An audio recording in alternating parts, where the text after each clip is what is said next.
நான் தான் மாப்பிள்ளையோட அப்பா. நான் தான் மாப்பிள்ளையோட அம்மா.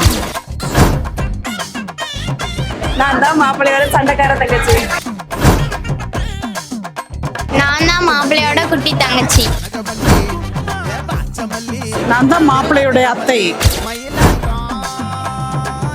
நான் தான் மாப்பிள்ளையோட முறை பொண்ணு. நான் தான் பொண்ணோட அப்பா. நான் தான் பொண்ணோட அம்மா. நான் தான் பொண்ணோட சண்டைக்கார தங்கச்சி. நான் தான் பொண்ணோட முறை மாமா, முறைக்கிற மாமா இல்லை. நான் தான் மோனாவோட மாமாங்க, சின்ன தாய் மாமா. ஆனால் நான் தான் பெரிய தாய் மாமா. அந்த பொண்ணு மாப்பிள்ளையே நாங்கள் தான்.